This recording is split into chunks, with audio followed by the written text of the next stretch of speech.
ഒന്നൊന്നര കല്യാണം കൂടിയ വൈബാണ്. എന്താ പറയുക, ഇഷ്ടം പോലെ ചിരിക്കാറുണ്ട്. ഫ്രം സ്റ്റാർട്ടിങ് ടു എൻഡ് പക്ക എൻ്റർടൈനറാണ്. പൃഥ്വി ആൻഡ് ബേസിൽ കോംബോ ഒരു ഒന്നര ഇത്രയും പ്രതീക്ഷയില്ല. ഭയങ്കര അവരുടെ റാപ്പ് നന്നായി വർക്കൗട്ടായിട്ടുണ്ട്. പിന്നെ ക്ലൈമാക്സൊക്കെ തുമ്പോൾ പടം വേറെ ലെവലാവുക. ഒരു അൺഎക്സ്പെക്റ്റഡ് ക്യാമിയോ ഉണ്ടായിരുന്നു, ഞാൻ ഒട്ടും പ്രതീക്ഷയില്ല. അതേ പറയില്ല, പക്ഷെ അത് പടത്തിൻ്റെ ലെവൽ മാറ്റി.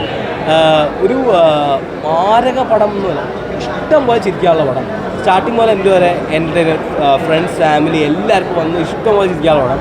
ഞാൻ ഭയങ്കര ഹാപ്പി ആയിരുന്നു. ചിരിച്ചിട്ട് കവളിപ്പോഴും കേൾക്കുക. സോ എന്താ പറയുക, തിയേറ്ററിൽ വന്ന് കാണാൻ എൻജോയ് ചെയ്യുക. 2-3 തവണ കാണാനുള്ള പടമുണ്ട്. മലയാളത്തിൻ്റെ 100 കോടി നെക്സ്റ്റ് 100 കോടി എനിക്ക് തോന്നുന്നു. ആൻഡ് പൃഥ്വിയുടെ ലൈക്ക് എപ്പോഴും കോമഡി ചെയ്യുമ്പോൾ കുറച്ച് ഓവറാന്ന് എല്ലാവർക്കും ഇതുണ്ട്. പക്ഷെ ഇതിനകത്ത് പുള്ളി ഒരു പക്ക സെറ്റ് വൈബായിരുന്നു. മൊത്തത്തിൽ ഐ എം വെരി ഹാപ്പി.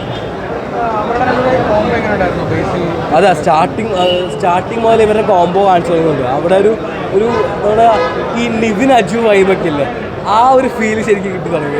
ഭയങ്കര രസമായിരുന്നു, നന്നായി വർക്കൗട്ട് ആയിട്ടുണ്ട്. വിപിൻ ചുമ്മാ വിളിച്ചു നിർത്തിയല്ലേ, ഇപ്പോൾ യോഗി ബാബു ആണെങ്കിൽ അവരൊക്കെ വന്നാലും നല്ല തമാശ നന്നായി വർക്കൗട്ട് ആയിട്ടുണ്ട്. കോമഡി വർക്കൗട്ട് ആകുമ്പോഴാണ് ഹിറ്റ് ആവുന്നത്.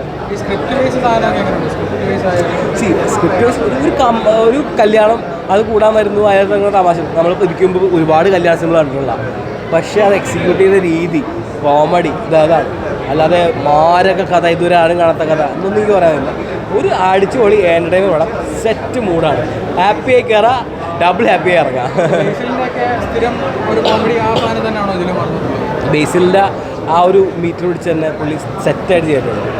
ആ ഒരു വൈബ് നന്നായി കളിച്ചാകുന്നുണ്ട്. റിപ്പീറ്റേഷനായിട്ട് ഫീൽ ചെയ്യുന്നില്ല. പക്ഷെ നല്ല രസമുണ്ടായിരുന്നു. നിങ്ങൾക്ക് ബോറടിക്കില്ല, ധൈര്യമായിട്ട് എടുക്കാം. പടം നല്ല പടം, നല്ല എൻ്റർടൈൻമെൻ്റ് ആണ്. ഫുള്ള് കോമഡിയാണ്. ആദ്യം മുതൽ അവസാനം വരെ പടം എൻ്റർടൈൻമെൻ്റ് ആണ്. പിന്നെ നമ്മൾ വിചാരിച്ച കണക്ക് പിന്നെ ചില പടം കോമഡി വന്നിട്ട് ഇടയ്ക്കൊക്കെ ഒരു ലാഗിങ് പറയും, അങ്ങനെയുള്ള പരിപാടി ഒന്നും അതില്ല. ഞാൻ വിചാരിക്കണമെന്നില്ല, പടം ആദ്യം മുതൽ അവസാനം വരെ ഫുൾ എൻ്റർടൈൻമെൻറ്റ്. ബേസിലോസ് ഒരു രക്ഷയില്ല. ബേസിലോസ് ഉണ്ടോ പടം 100 ദിവസം ഓടും. കോമ്പൊക്കെ അടിപൊളി പൊളിയാണ്. ഞാൻ ഒട്ടും പ്രതീക്ഷിച്ചു ബേസിലോസ് ഇത്രയും കോമ്പോ വരുന്നേ കൊടുത്തു. നല്ല രീതിയിൽ ചെയ്തിട്ടുണ്ട്, വർക്കൗട്ടായിട്ട്. പിന്നെ എല്ലാവരും നല്ലോണം ചെയ്തിട്ടുണ്ട്. ബേസിലോസ് മാത്രം എല്ലാവരും ചെയ്തിട്ടുണ്ട് അടിപൊളി. നിഖിലവ്യൂമിൽ അടിപൊളി ചെയ്തിട്ടുണ്ട്. എനിക്ക് ഭയങ്കരമായിട്ട് ഇഷ്ടപ്പെട്ടു. നിഖിലവ്യൂമിൽ അവനെ ഭയങ്കരമായിട്ട് ഇഷ്ടപ്പെട്ടു. നല്ല അടിപൊളി ചെയ്തിട്ടുണ്ട്. തുടക്കം വരെ അവസാനം വരെ കോമഡിയാണ്. കോമഡി എന്ന് പറഞ്ഞു കഴിഞ്ഞാൽ നമുക്ക് ഒരു ബോറടിയൊന്നുമില്ല, ഒരു ലായിങ് ഒന്നുമില്ല. പിന്നെ എല്ലാ പടം പോലെ തന്നെ ഈ ചില ഇപ്പോഴത്തെ ലേറ്റസ്റ്റ് ഒരു പരിപാടി ഉണ്ടല്ലോ, പഴയ പടത്തിൻ്റെ മ്യൂസിക് കയറ്റിയിട്ട് ഒരു ബൂസ്റ്റിംഗ് പരിപാടി, അതൊക്കെ ഇതിനകത്തുണ്ട്. കുറേ ബൂസ്റ്റ് ചെയ്യാൻ വേണ്ടി കുറേ പഴയ പാട്ട് കയറ്റിയിട്ടുണ്ട്. പൃഥ്വിരാജ് നന്ദനത്തെ പാട്ട് കയറ്റിയിട്ടുണ്ട്. ക്ലൈമാക്സ് അതൊക്കെ ആകുമ്പോൾ ഒന്നുകൂടെ ബൂസ്റ്റ് ആവുമല്ലോ പടം. അന്നുകൂടെ നമുക്കൊരു കൊരിപ്പ് തീറി വരില്ലേ, അങ്ങനെയൊക്കെ വന്നിട്ടുണ്ട്. അതൊക്കെ വരുമ്പോൾ ഒന്നുകൂടെ പണം വേറെ ലെവലിൽ പോകില്ലേ. അത് ഇപ്പോഴത്തെ ഒരു ട്രെൻഡാണല്ലോ. പക്ഷേ പടം മൊത്തത്തിൽ പൊളിയാണ്. അതായത് ഒരു പ്രേക്ഷകനും കുറ്റം പറയത്തില്ല. കാര്യം ആദ്യം ചെറിയ പിള്ളേരെ വലിയ മധ്യരൊന്നുമില്ല, എല്ലാവരും കാണാം. പടം ഒഴുക്കാട്ടയിൽ കയറും, നല്ല കളക്ഷൻ കിട്ടും. അത് നിങ്ങൾ വേണം എഴുതി വെച്ചു. പടം നല്ല കളക്ഷൻ കിട്ടി ഇടിച്ച് കയറും ആൾ. ആൾക്കാർക്ക് വേണ്ടതുണ്ടല്ലോ എൻജോയ്മെൻറ്റ്. ആൾക്കാർക്ക്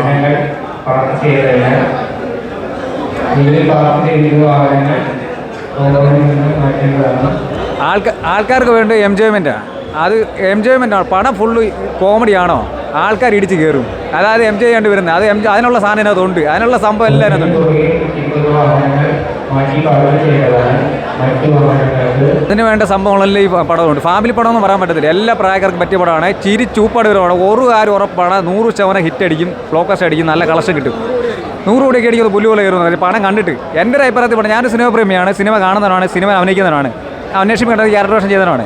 അപ്പോൾ ഞാൻ എൻ്റെ ഒരു നിഗമനം വെച്ചാണ് പറഞ്ഞത്. പടം 100 കോടി അടിക്കുന്നവന് പുല്ലൂർ അടിക്കുമെന്ന് പറയാൻ കാര്യം വെച്ചാൽ അത്രയ്ക്ക് നല്ലൊരു പടമാണ്. അതായത് ഫാമിലി കയറുമ്പോഴാണല്ലോ പടം നല്ല കളക്ഷൻ കയറുന്നത്. ഫാമിലി പുട്ട് പോലെ കയറും, ഫാമിലി ഇടിച്ച് കയറും. അതായത് ഞങ്ങളിവിടെ ചങ്ങനാശ്ശേരിയിലൊന്നും ബുക്കിംഗ് ഇന്നലെ ഇല്ലായിരുന്നു, ഒറ്റ മനുഷ്യയില്ല അവിടെ കാണാൻ, ബുക്കിംഗ് ഇല്ലായിരുന്നു. പക്ഷേ ഇന്ന് പോലെ നോക്കണം, ചങ്ങനാശ്ശേരിയിലൊക്കെ കിട്ടില്ല ബുക്കിംഗ് ആയി. കാരണം പടത്തിന് ഇന്ന് പോലെ ഉച്ചയ്ക്ക് ഈ ഷോ പിന്നെ കൂട്ടണ്ട, അടുത്ത ഷോ കഴിയുമ്പോൾ ഇതിന് അടുത്ത സാധാരണ ആൾക്കാർ കണ്ടിട്ട് വരുമ്പോൾ അവരുടെ അഭിപ്രായം കേട്ടോണം. ഇതിനപ്പുറമായി അഭിപ്രായം വരുന്നത്. അപ്പോൾ പടം വേറെ ലെവലിൽ പോകും. പടം ഹിറ്റാ, ഒരു സംശയമില്ല. കൂടുതൽ വീഡിയോസിനായി B4 Place ഫോളോ ചെയ്യൂ, സബ്സ്ക്രൈബ് ചെയ്യൂ.